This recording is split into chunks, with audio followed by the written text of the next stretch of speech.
Hi, everybody, and welcome to my new channel. My name is Vlad. This is the Tick-Tock Tinkerer for you. I am going to try to make this channel about exploring my new hobby in watchmaking. Come with me on a journey as I learn, and hopefully, you get something out of each video. Trying to go for more obscure watches and pocket watches, and whatever I find that's got a bit of a historical value or culture, I will share on this channel. So today I have a Molniya 3603 movement pocket watch. I believe this pocket watch was built in Russia after the fall of the Soviet Union. They, I think, started in the 1960s and produced watches for the military up until 2008, I believe. This particular one is a bit more rare version of it, of their typical one. That's a model 3602. This one just happens to have a shock, an anti-shock jewel system in the for the balance wheel. As you can see here, I am taking the hands off, and these are in remarkably good condition for the age of this watch. If it's from what I believe is the 90s, this is not an export grade Molniya. I believe that one has a symbol on the dial, which in this case it is plastic. I think they had multiple dials, but this particular one is plastic. And as you can see, the numbers are nice and sharp. It's got 24-hour numbers on the outside perimeter of the dial. And this is a copy of a Swiss-made caliber 616 movement, which is, as you'll see in a second, a very nice copy actually. It's nicely machined. It has this model, I believe it has 17 jewels, and I couldn't find anything on the serial number because from what I gather, they did actually repeat, or rather restart the series a few times. So there isn't really much information on this. As you can see, I'm struggling a little bit um, with the back here, but now you can see the movement itself. And from first glance, it's a it's a pretty high quality movement, I would say. This one, you can see the train of wheels are made of brass, including the balance wheel, which is not a temperature compensated one, but it's still it does the job. Here I'm just removing the crown stem from the movement. Just has a little spring-loaded push pin, and my camera work is definitely leaving a lot to be desired. That is something that I'm looking to improve as time goes on. And here I'm taking my sweet time putting things away. I'm working currently in the basement, not the best place, especially since it's not a finished basement. I do wipe my surfaces quite frequently before I attempt to work on watches. And I say that uh, watches, this is actually the third watch I've ever completely serviced, and the first one I've recorded. So I was pretty nervous, and I still am recording this voiceover, but you can see I'm doing my best. And I'm just working on removing here the movement from the case.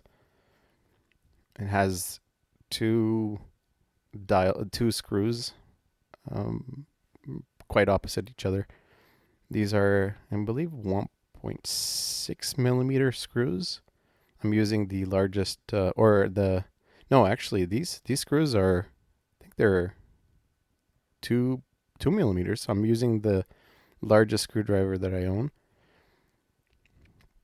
and I think it might finally be ready to pull out of the case. Which, by the way, the case is just nothing special, nickel plated, brass, I believe it is, or it might even be aluminum.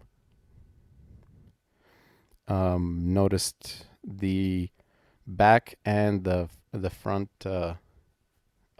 crystal bezel are, they're pretty easy to mar. So I'm assuming they're some sort of nickel plated aluminum.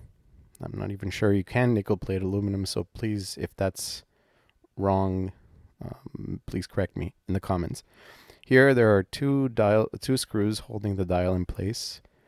Unfortunately, the dial posts are plastic, and you'll see here in a second, one of them is actually broken off, and I later found out it's actually stuck in the post holder on the main plate.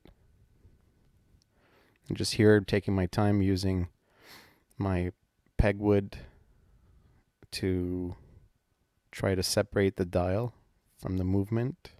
And there it is. And you can see the post on the left is about half the length. It's broken into inside there.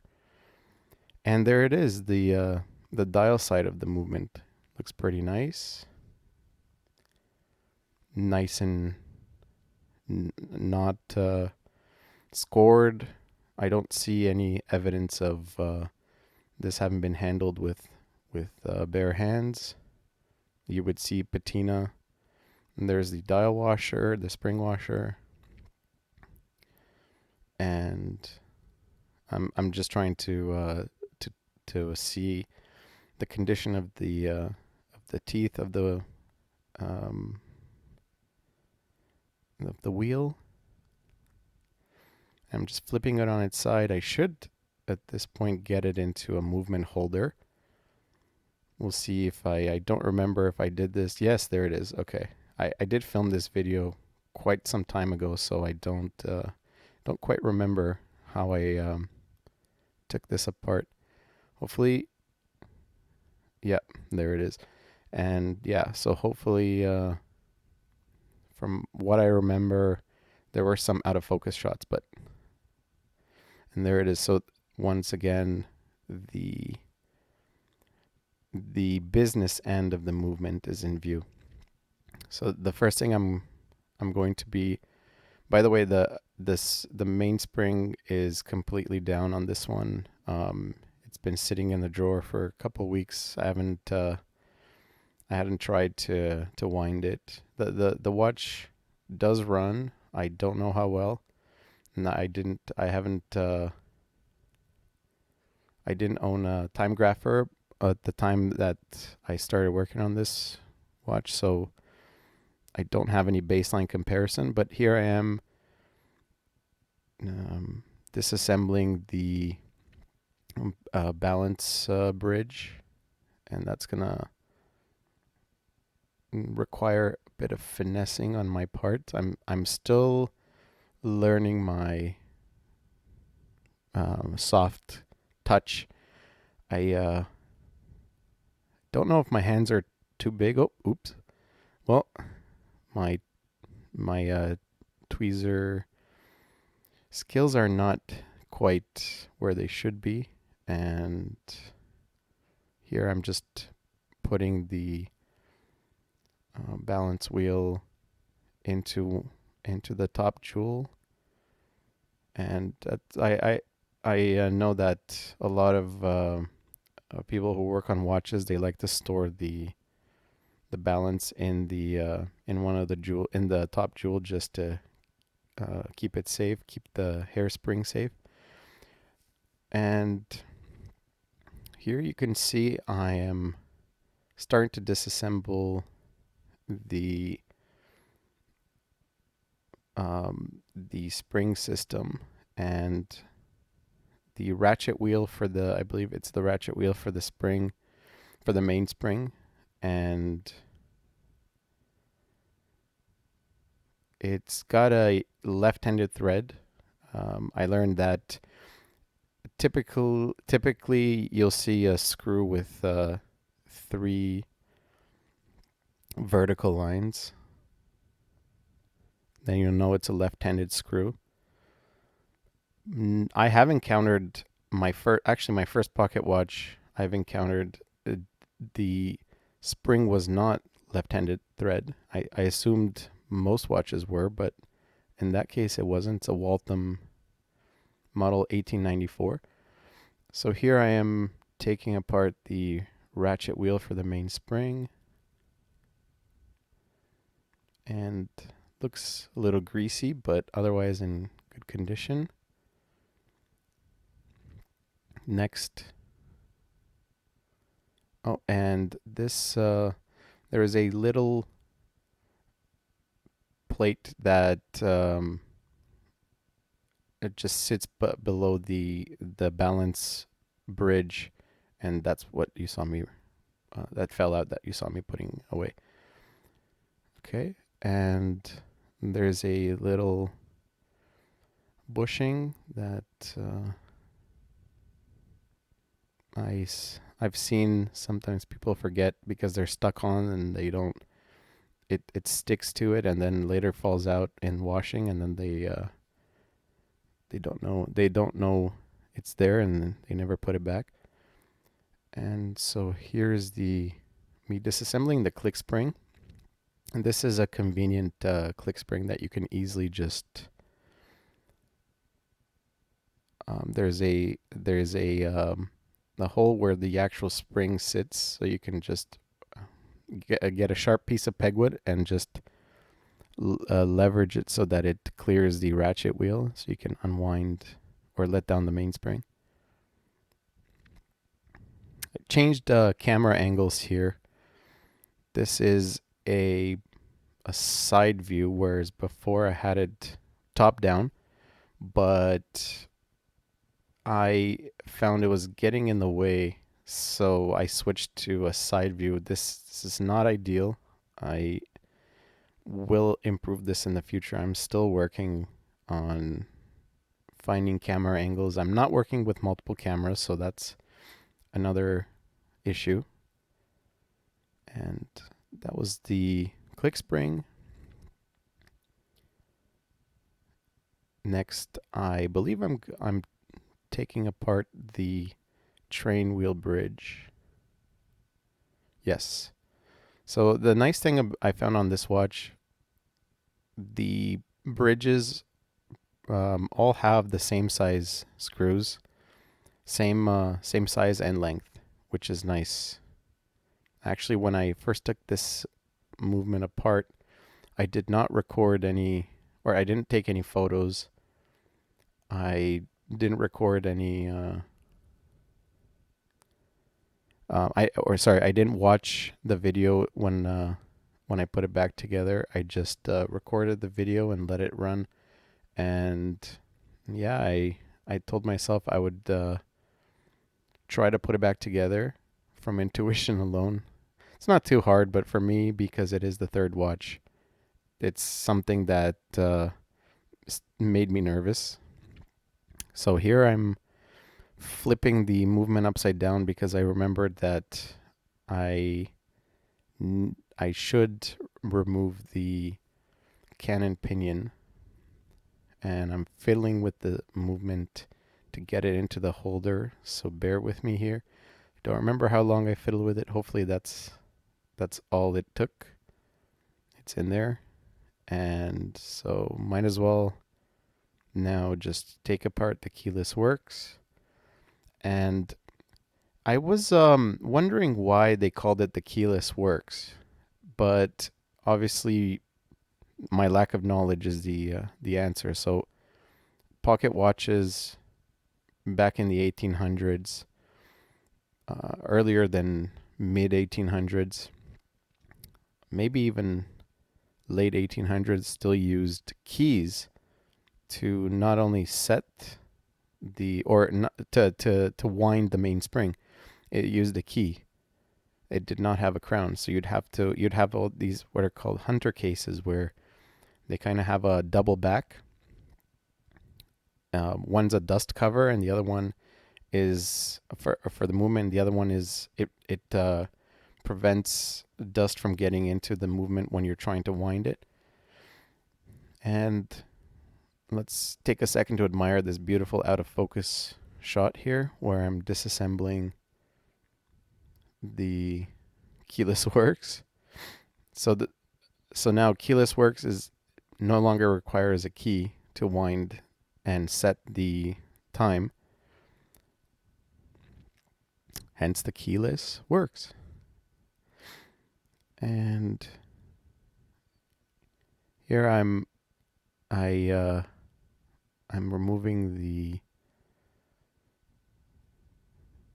brass wheel. I don't remember what that one's called. This is the yoke, I believe. And I'm lucky that the yoke spring didn't just shoot across the room. It just kind of like bounced a little bit. And so this is the sliding lever. That's the sliding pinion. And the sliding, that's the clutch wheel assembly. That's the clutch wheel, I believe it's called,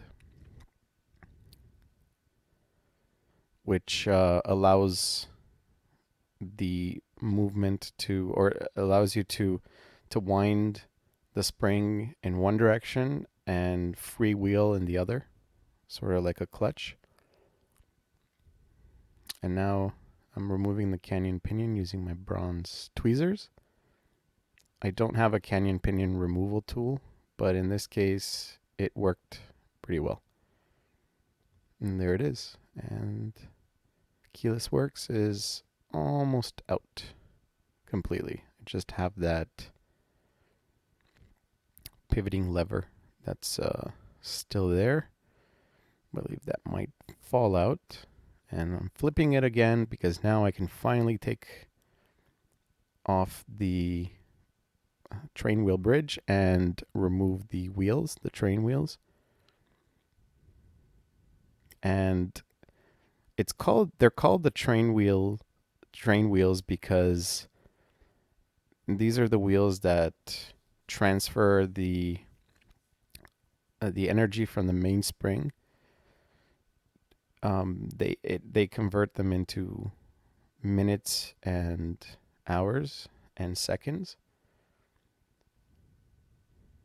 And apart from the autofocus shot there, we can see I'm struggling, I think, with the screws, with the screwdriver slipping. I think they're a bit sharp. They're not engaging. From what I read, they're supposed to go down into the screw slot, but not touch the very bottom. So the angle of the screwdriver tip should optimally be not finishing in a sharp point, but have a bit of a flat spot at the bottom. And there we go. So I'm taking apart now the train wheel bridge, and very carefully. I'm really glad nothing is sticking together. I think this might have been serviced not that long ago, or maybe when it was serviced, they were using synthetic oils. And that's the first wheel, I believe, or the second wheel. And there's, that would be the first wheel. And I'm noticing here that, yes, they won't come out because this has a bridge that's holding on to the I'm going to the escape wheel. Oh boy. And this bridge has two guiding posts, and it has a removable jewel, which, depending on, this is actually the first time I've ever serviced a watch that does not that has a cap jewels, because up till now the only ones I've serviced were ones where it's there's a jewel with a straight through hole, and there was no assembly. So this one kind of tested my patience and steady hands. So there I am removing the first wheel, the second wheel, and now the fourth wheel / escape wheel is coming out. And last but not least will be the pallet fork bridge and pallet fork. Oh, actually, I'm noticing that, yes, so the mainspring bridge is still attached, and the mainspring below it. I really like this pallet fork bridge. It's doesn't have any regulating posts, I think they're called, that I've seen on more modern watches, where can be adjusted, and to adjust the amplitude of the pallet fork. I'm honestly not sure how to adjust it on this watch, but there's the pallet fork. Looks good. And last but not least, it's going to be the mainspring bridge.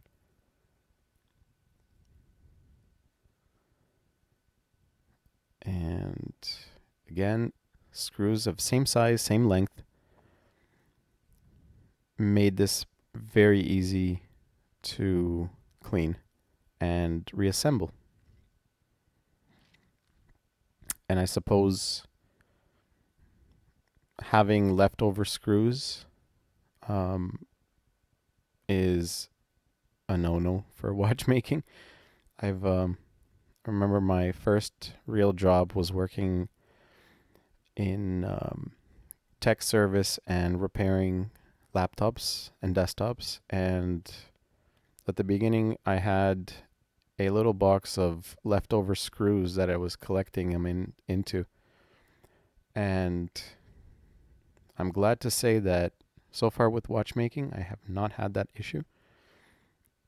And last thing to come out is the mainspring barrel. It's nice and shiny, the main plate. Now I'm getting the movement holder out of the way, and I'm starting to do some pre-cleaning with just some 99% rubbing alcohol, or 99% isopropyl alcohol and a cotton swab, just getting it or loosening it up. The grease and oils seem to be pretty fresh. They're coming off very easily, so I didn't see a need to get any pegwood to scrape the edges or anything like that. But I will be using pegwood to peg the jewel holes. And I've learned that this is an important step before cleaning, especially on older watches that were last serviced with natural oils. Those natural oils tend to lose their lubrication properties and gain adhesive properties. And a lot of the times there can be residue left over from cleaning if you don't do any of this pre-cleaning, just to loosen them up and get give the alcohol a chance to start lifting some of that away.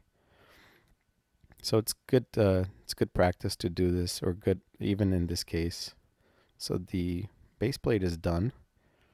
Now I have a couple bridges, maybe 3 bridges to do.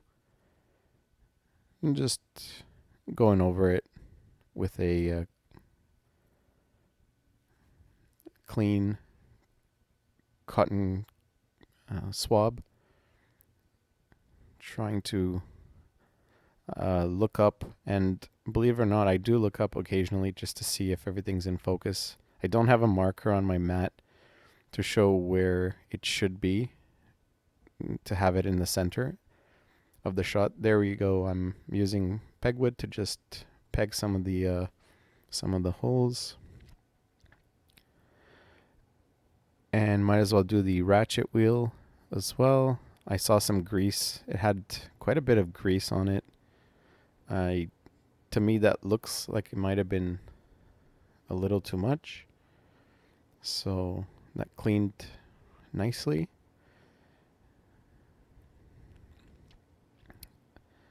And I'm not sure if this is called the intermediate wheel. I don't remember, but it's adjacent to the ratchet wheel. To me, this hobby I got into by I had a Chinese watch that someone gave me many years ago that I just started taking apart and hope for the best.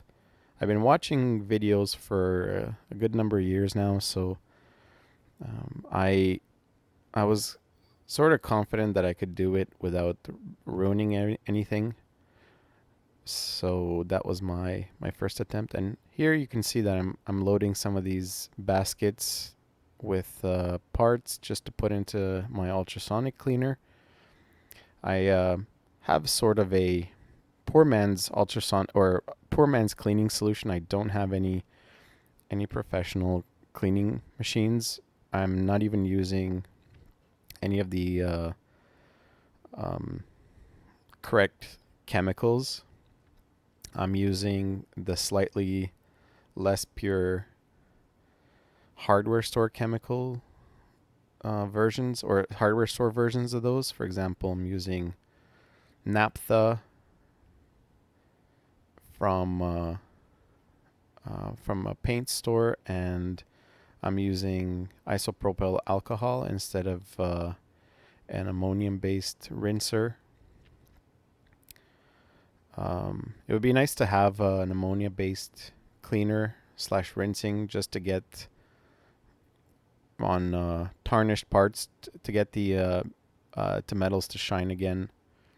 So ammonia has a property that takes away a few microns from the metal, restoring its much of its original shine. Here I'm loading the larger basket with the wheels and other bits, and reserving the smaller basket for screws and washers.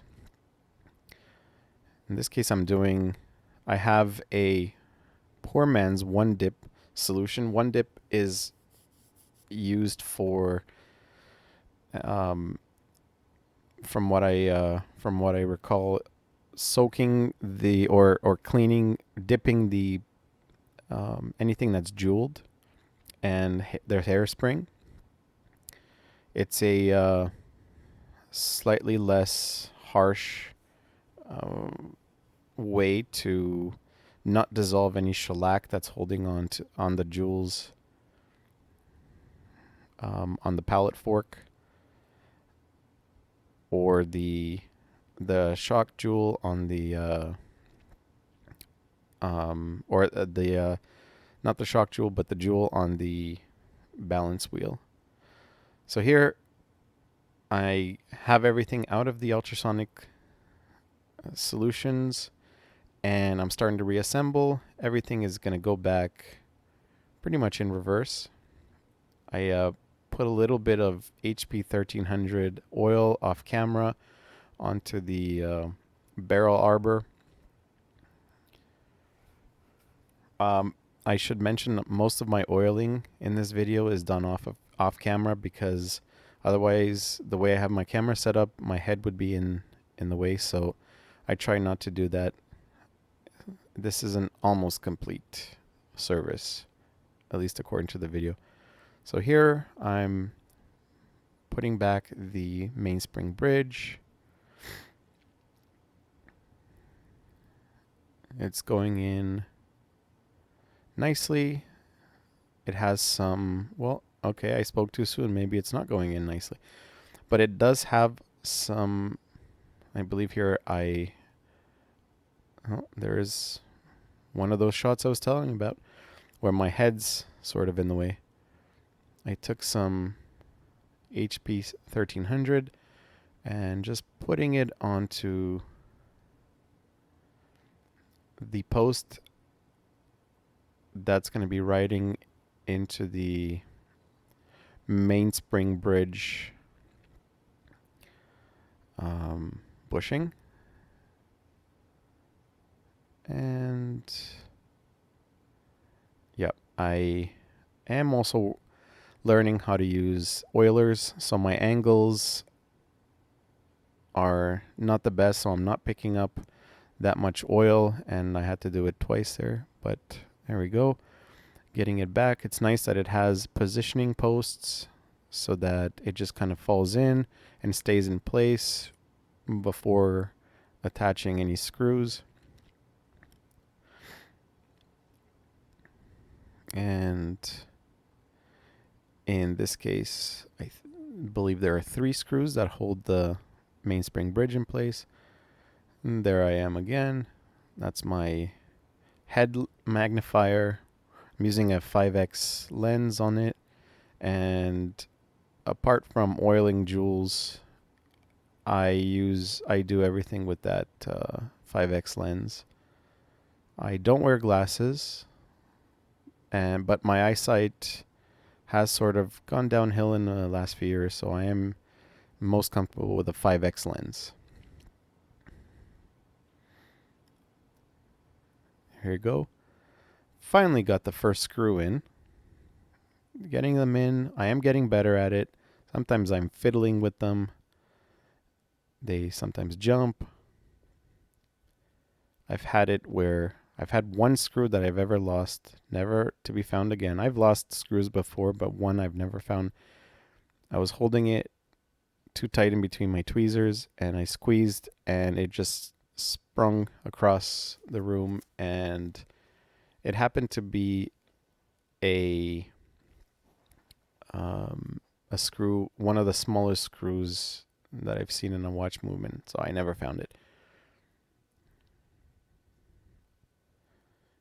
There's the second screw, and I am doing better, not slipping the screwdriver out of the slot in the screw. And I am practicing not over tightening the screws. So I'm tightening until I feel resistance, and then I turn a little bit more, and the amount of turn is just the width of the screw slot. So turn until you feel resistance, and then go further the width of the screw slot. And my dry fingers are in the way, perfectly in focus. And there it is, the balance, or the, I keep saying balance, the mainspring bridge holding in the mainspring barrel. And I'm admiring my beautiful work. Now I'm putting in the click spring. I like this one that just fits in a hole, and it's not under tension when you tighten it down. It's nice. I don't have the fear of it pinging across the room. Now I'm looking for the click plate. Oh, no, I was looking for some, again, HP 1300 oil. This I'm not sure if it should be grease. I believe it's oil, HB 1300. So the viscosity of HB 1300 is slightly higher than the Mobius 9010, which is used to oil jewels, and so it is a slightly thicker oil, but it's not a grease. There's the click plate, and this one uses a slightly smaller screw that is also tapered at the under the head of it.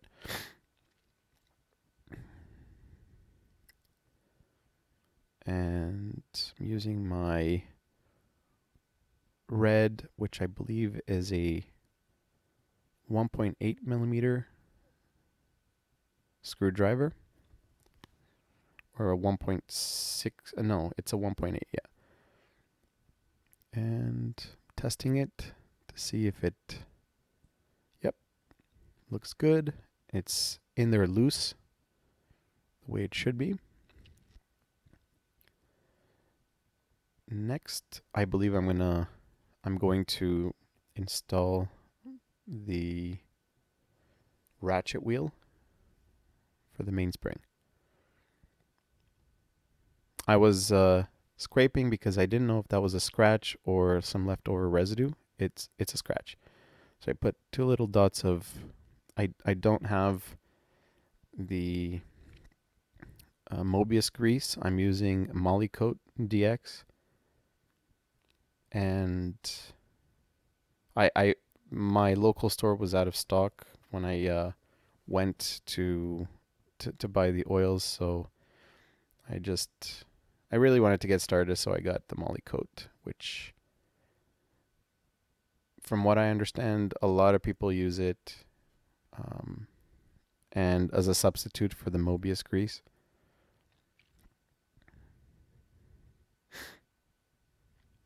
And there is the ratchet wheel going in. It's got a square hole that fits onto the square part of the mainspring arbor. And this one was fiddly. It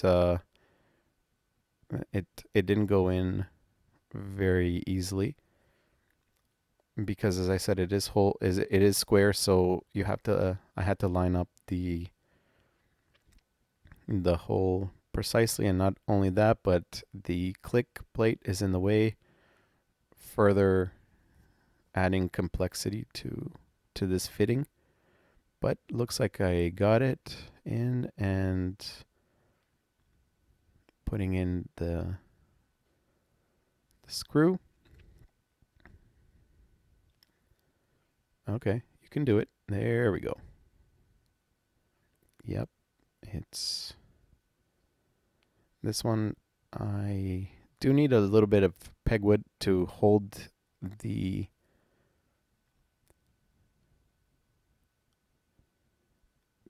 click from springing out of the engagement with the teeth, so that I can tighten the screw.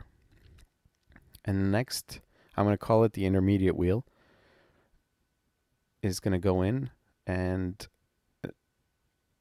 I think I remembered that little bushing. Yes, perfect. Not sure if I should have put some HB 1300 on there, but I don't think I did. I think I just put in some oil on the bottom where the wheel will be riding.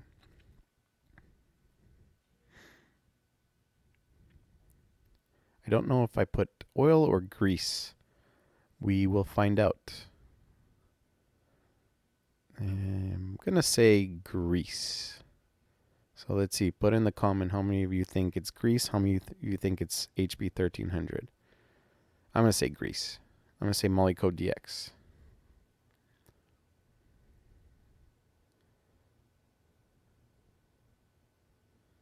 And I'm wrong. I put in HB 1300. In this case, when I got, again, HP 1300, from what I've seen, is typically dyed red, but there is a colorless version of the oil, which, funny enough, is more expensive. Oh, okay. I did put grease, actually.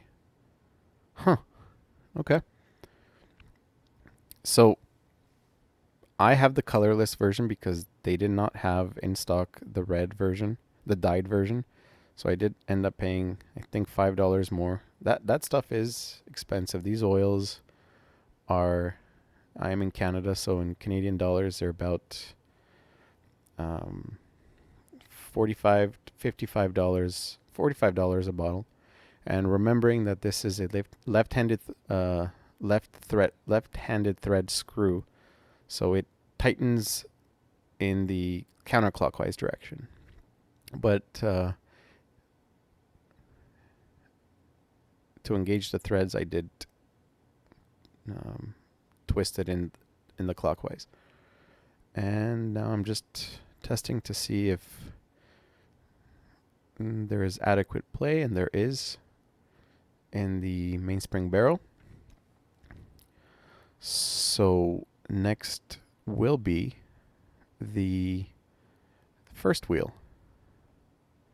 And I am going to put some HP 1300. I don't remember if I'm putting it before or after the fact.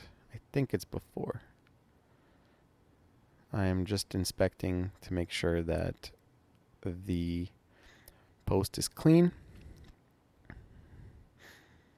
And in this case, I should have put the oil on the post, not the hole. I know people lubricate the hole, but I don't want this oil to run down into the cannon pinion and make its way onto the dial. So I was waiting for this. You can see I made a pretty bad mistake, so I have to take everything out. Did you catch it? I have to take the ratchet wheel out. I have to take the intermediate wheel out, the bridge, and the mainspring barrel, because actually, no, I don't. I just had to take out the ratchet wheel. Okay, because the first wheel goes in first, then the ratchet wheel. So the ratchet wheel sits on top. It's the first wheel engages with the mainspring.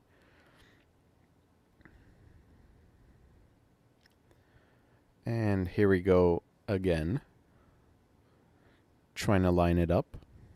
And this time it went quicker, so that's nice. And once again, it goes out of focus because it, of course it does. Okay. We're getting to a part where there's going to be, I remember this, quite a bit of fiddling around. I think I even had this wheel upside down, or there was something wrong here. I do remember either the wheels were in the wrong position or upside down, something like that. So let's sit back and watch this disaster unfold. Okay, so I got the second wheel in. Now putting in the third wheel. Trying to line it up with the bottom jewel, or top jewel, depending on how you look at it. Just testing to see if it's actually in the hole. Looks like it is. Just trying to make sure that nothing's being pinched. Okay.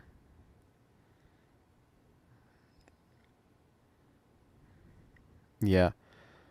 So again, something wasn't right, so it was upside down. And I'm trying to be very gentle here because those pivots are very fragile, and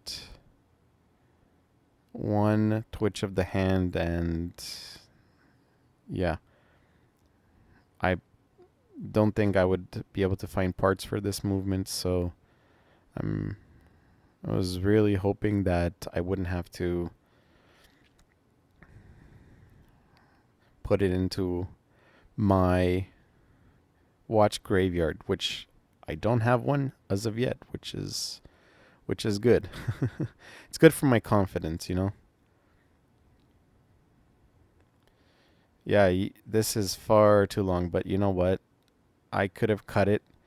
I just wanted to show that, it's I'm learning, and I remember not feeling frustrated here. I just wanted everything to go in together, so I was taking my time. But I remember thinking, yeah, this is pretty long. And I mean, I follow other hobbyist watchmakers like Wristwatch Revival and the Naked Watchmaker, and they're very, very skilled, and it takes them no time to do this. It's quite pleasant to watch them work. But for me, I just wanna I just want to get the feel for it, and I just want to get it to where I'm comfortable. And even if it takes 10 times longer and not damaging something, it's worth it. So now I'm putting in the fourth wheel, the escape wheel, aka the fourth wheel. And this is the one that engages with the pallet fork. And it transfers the energy from the mainspring in a controlled manner.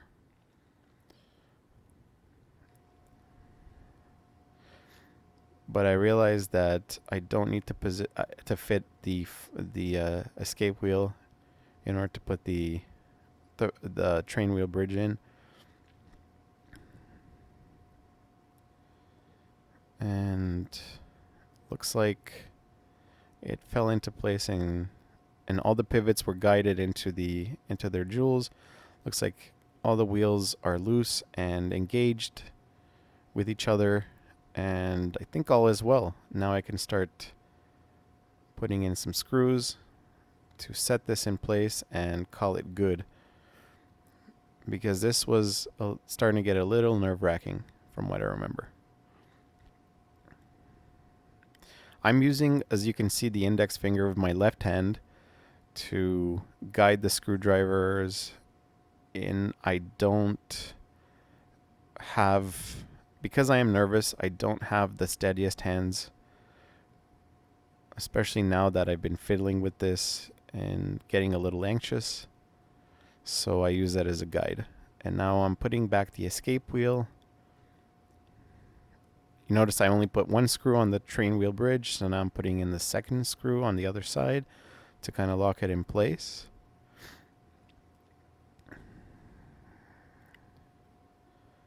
Yep, and there it is. And I should stop when I feel resistance. See, I stopped right there, and I'm going to test them again. And yes, all is well, so I can continue tightening and put in the third screw.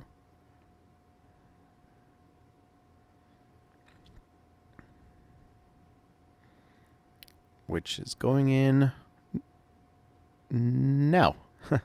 Now. All right.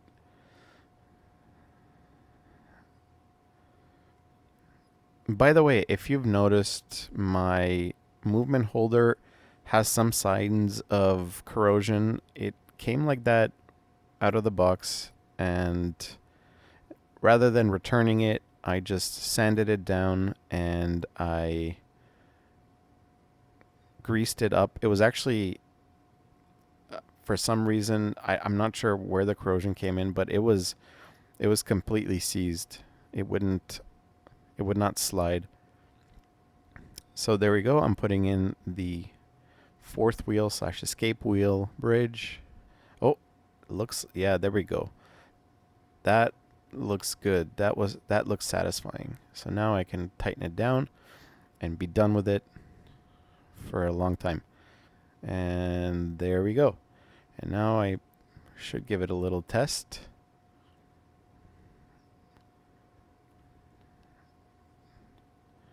And all is well. They're all loose and spinning. And there we go. So last thing before we can breathe some life into this movement is the pallet fork. And I believe this one didn't give me much trouble. I think this one went in quite well. And I remember on this watch, I did not make the mistake again to lubricate the pallet jewels like I did on my previous watch servicing. So this one, I left them dry. And there's the bridge going in. This one again has positioning posts, which I am very thankful for. This is a nice design. And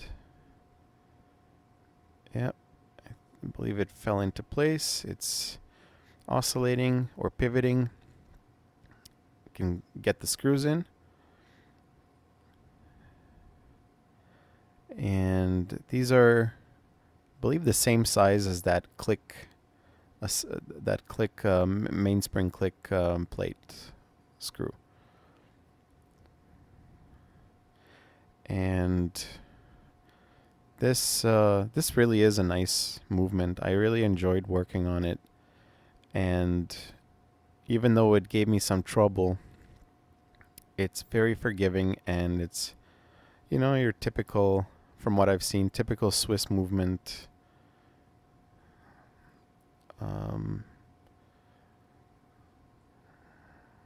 Yep, and the last screw before putting in the balance wheel and balance bridge.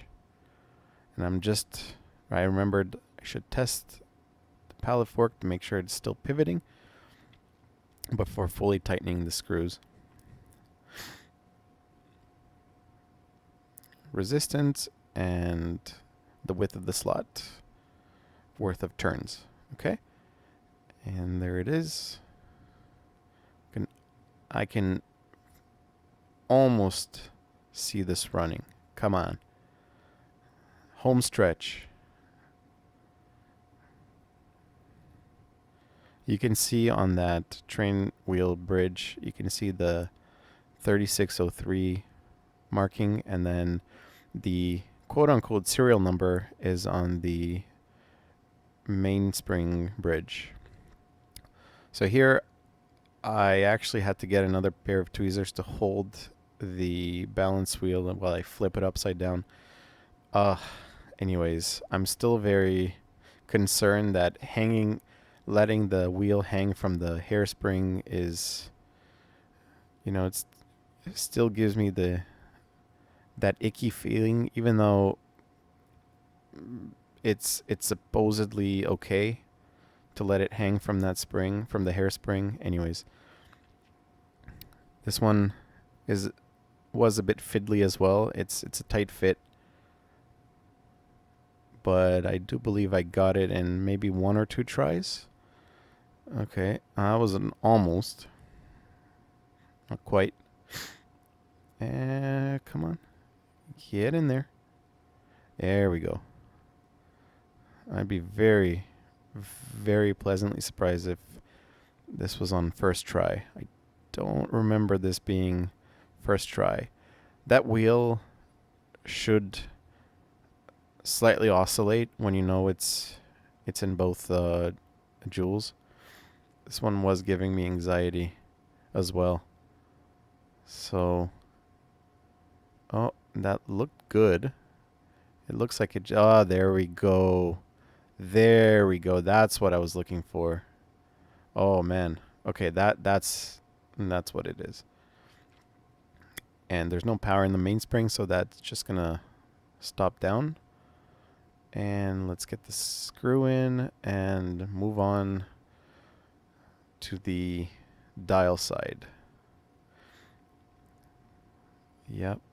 All right. I don't remember if I. Oh, and there I'm just positioning that spacer. And looks like, yep, it's still okay. And there we go. Yay. Can all breathe again. What an ordeal.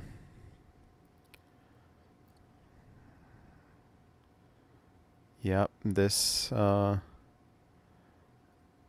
I'm flipping it onto the dial side.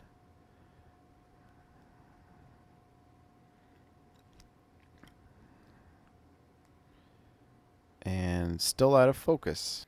So yeah, now I'm fiddling with the movement to try to get it in place.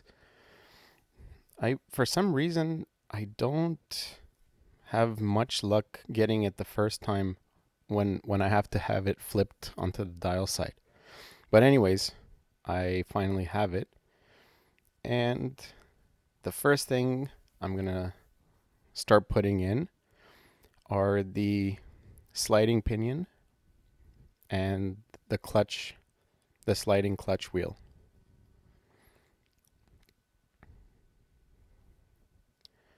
And here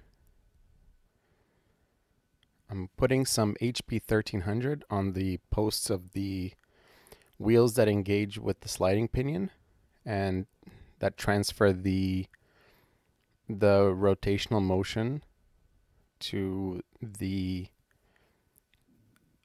cannon pinion and to set the time.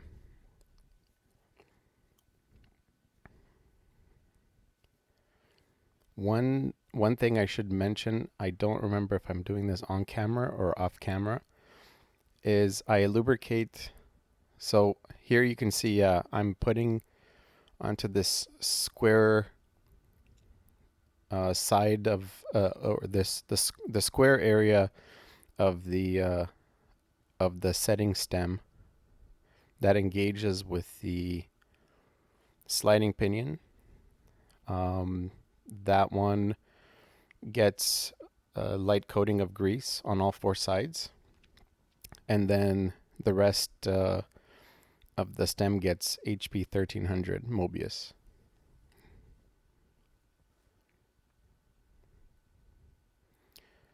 So looks like now I'm switching to the HP 1300 because I'm cleaning the tip on the of the oiler on that piece of pith wood.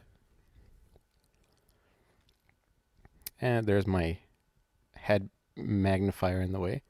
So I'm just putting in some a couple light drops of HP 1300 on the stem. And I apologize, this is off camera. I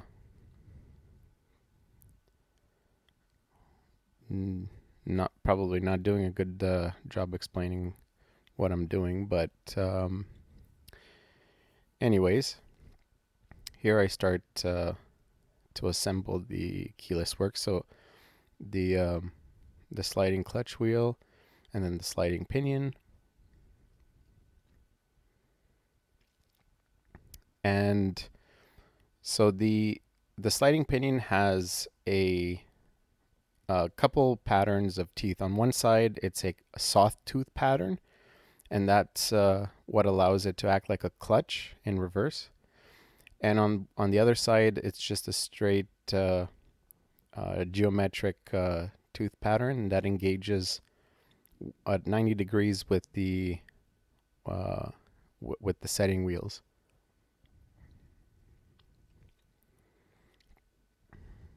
And this lever is what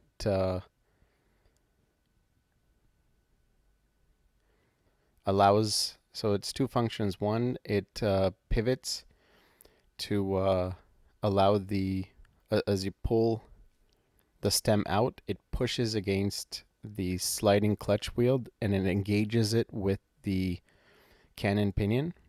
Well, oh, sorry, with the sliding pinion, and that allows the hands to set. And the second function is keeping the stem from coming out.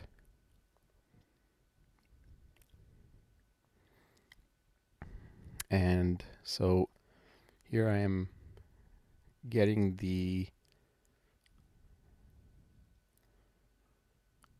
that set of wheels that, as I said, they match up with the teeth of the sliding pinion. And there are two wheels.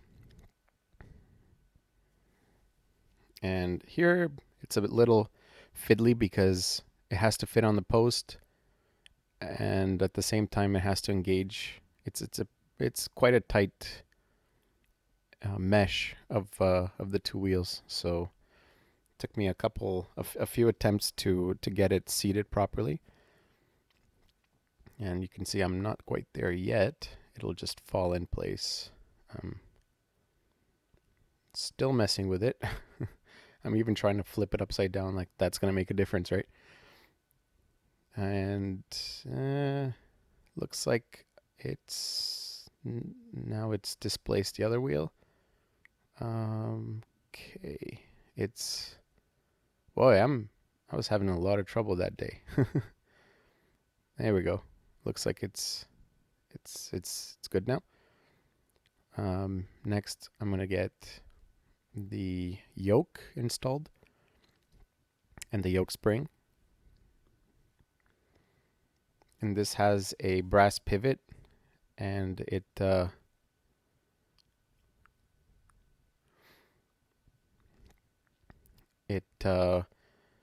designed to hold to apply spring tension to the sliding pinion assembly,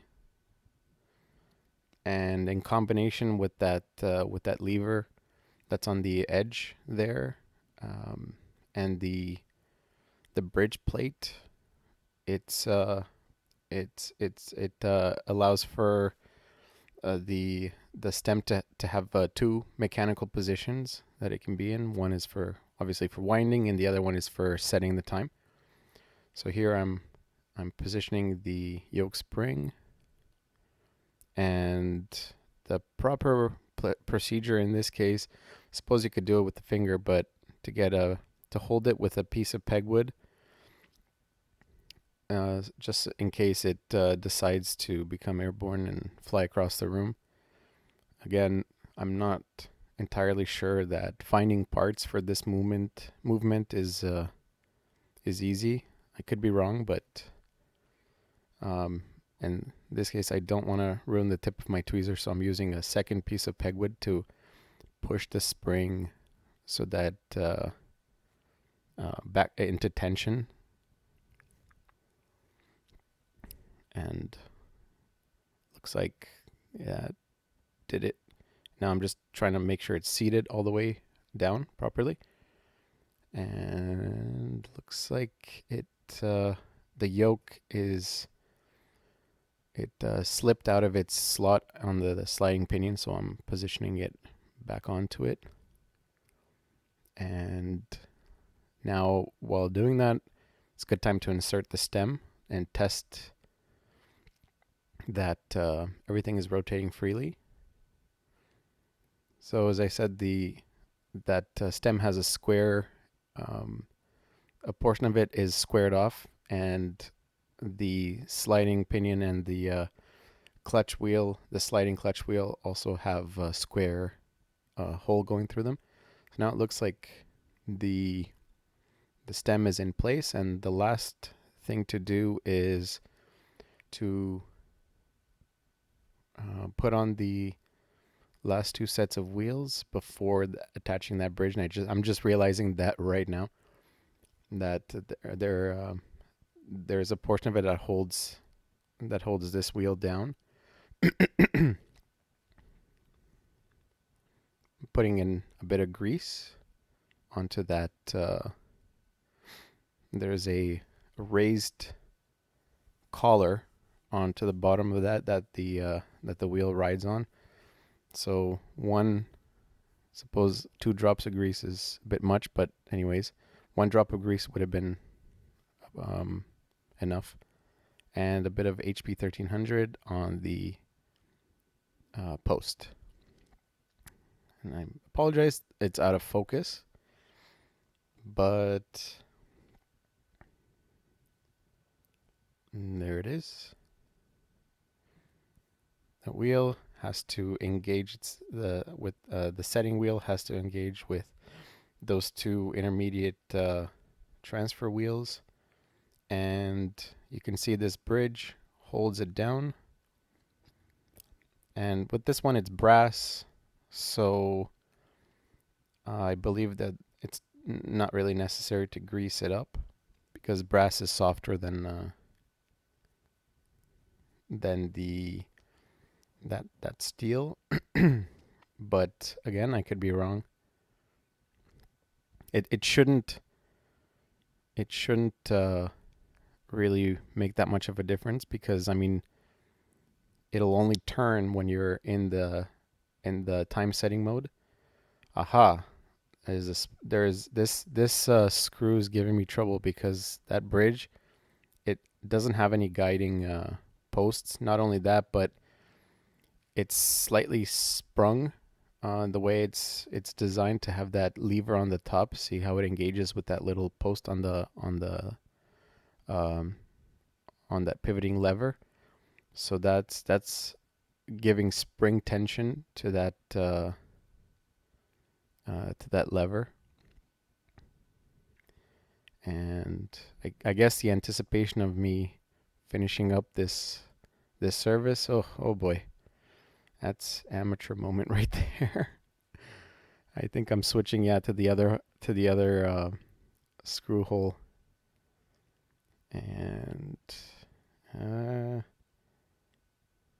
yeah, there we go. Phew. That's almost lost it. Okay, and then the final screw in the keyless works. Let's see. Yep.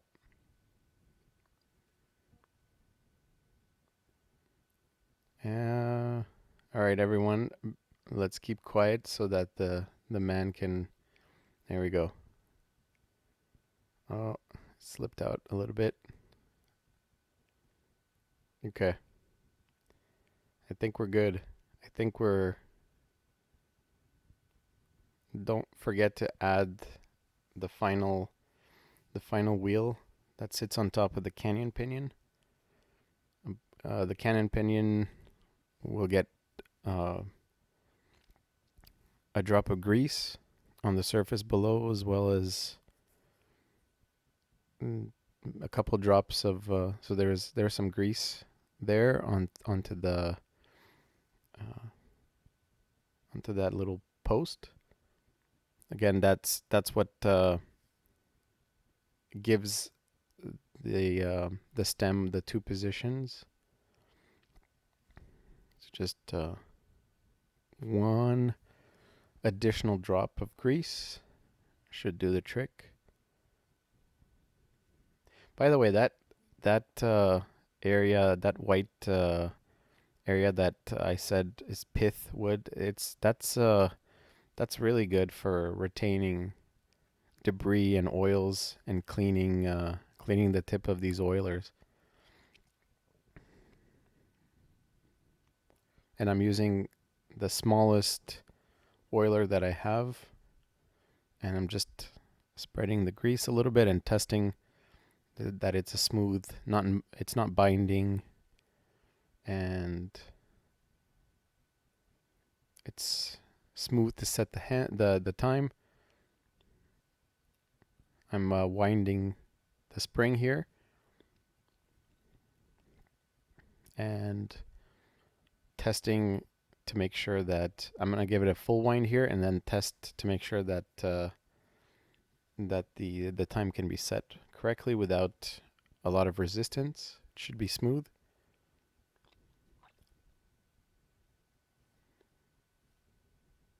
And now I'm flipping it over and starting the lubrication process, which I did off camera, but I did do it. So hopefully in my next video, I'm going to show this process. I would have figured out my filming, and I'll be able to maybe use a macro lens to show the oiling. So here is me installing the Canon pinion, and unfortunately this is about where my SD card ran out of space. So I thought about it, and just to make the video complete, I'm just adding the intro part in reverse. So that's really it for my first attempt at a video. I really hope you enjoyed it, and I hope this didn't this at least gave you some advice and some courage to attempt to do this yourself. My suggestion is find yourself a cheap watch you can work on that's relatively that doesn't have many complications, as in, you know, just I would even skip a watch that has a calendar feature. Just start with a basic, maybe a cheaper Japanese or Swiss movement that you can get for under $50. That way, if you mess something up, you can at least find replacement parts, and it's not going to break the bank. So until next time, I hope you'll join me in my next video. Thank you so much.